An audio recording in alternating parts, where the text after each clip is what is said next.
राधे राधे दोस्तों, हमारे चैनल में आपका स्वागत है। आज हम आपको नई कहानी सुनाने जा रही हूँ।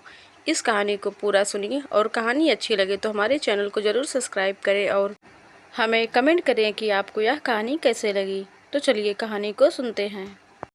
श्रेया एक 28 साल की सॉफ्टवेयर इंजीनियर अकेलेपन में उलझी हुई एक ऐसी औरत थी जिसकी ज़िंदगी एक सदे हुए ट्रैक पर चल रही थी।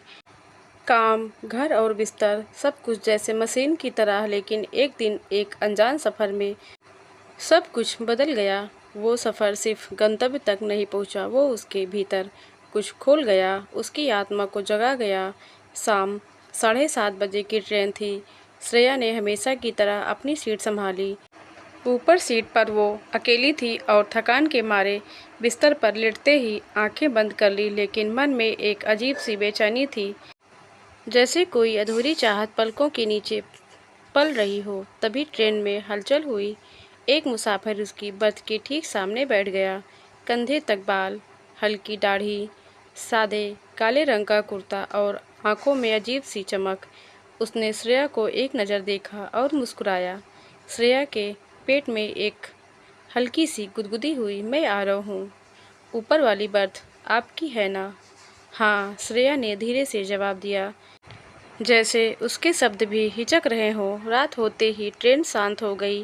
लाइट्स धीमी, खिड़की से ठंडी हवा अंदर आ रही थी। आरव ने नीचे लेटे लेटे पूछा, नींद नहीं आ रही है? थोड़ी बेचैनी सी है, श्रेया ने जवाब दिया।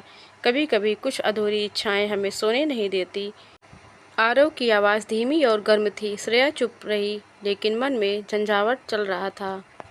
क्या ये अजनबी मेरी सोच पढ़ रहा है? फिर उसने हिम्मत की, कभी कभी कोई छू जाए। बिना छुए तो कैसा लगता है? आरव ने बिना रुके कहा, जैसे कोई अपने अंदर उतर गया हो बिना दस्तखत दिए। रात 12:30 बजे के आसपास ट्रेन किसी स्टेशन पर कुछ देर रुकी। सब सो रहे थे। अंधेरा और सन्नाटा गहराया हुआ था। अचानक श्रेया नीचे उतर आई, चुपचाप, और आरव के सामने खड़ी हो गई। क्या तुम अब सोने का मन नहीं है?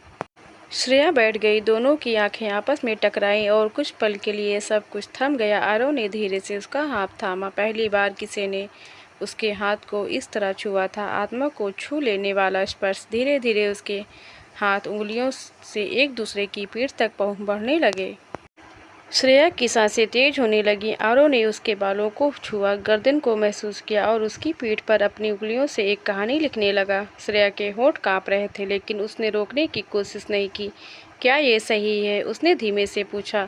सही और गलत सिर्फ दुनिया के लिए होता है, हमारी फीलिंग सिर्फ सच्ची होती है, आरव ने कहा और उसका चेहरा अपने पास खींच लिया। उसके होंठ का मिलन एक वक्त की नहीं, एक जन्म की तृप्ति था। गर्माहट, लय, कंपन, सब कुछ वहीं रुक गया। आरव ने धीरे से उसकी कमर को थामा और उसे अपनी गोद में बैठा लिया। श्रेया अब खुद को रोक नहीं पा रही थी। उसके अंदर कुछ फूट रहा था। सालों से दबा प्यार, स्पर्श की भूख, अपनापन, बर्थ की चादरें, ट्रेन की गति, अंधेरे की परछाइयाँ, सब गवाह बन गए उस मिलन के जो बिना नाम का था, लेकिन सबसे सच्चा।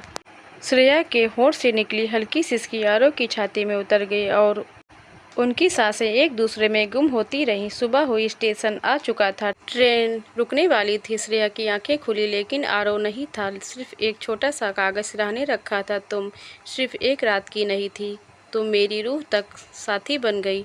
शायद इस जन्म में बस यही मिलना, लिखा था। श्रेया के होंठ पर एक मुस्कान थी और आंखों में थोड़ी नमी, लेकिन अब वो अधूरी नहीं थी, वो पूरी हो चुकी थी। एक अनजान मिलन से क्या था वो? एक गुनगुनी रात, एक मुसाफिर और एक ऐसा स्पर्श जो पूरी ज़िंदगी साथ रहेगा। नाम नहीं, वादा नहीं, लेकिन मिलन ऐसा जैसे आत्मा तक पहुंच गया हो। दोस्तों, आपको यह कहानी कैसे लगी? आप हमें कमेंट करके ज़रूर बताएं। अगर आप चैनल पर नए हैं तो हमारे चैनल को सब्सक्राइब करके बगल में घंटी का बटन ज़रूर दबा लें, ताकि कहानी की नई वीडियो आप तक सबसे पहले पहुंचे। कहानी वाली वीडियो देखने के लिए आपका धन्यवाद।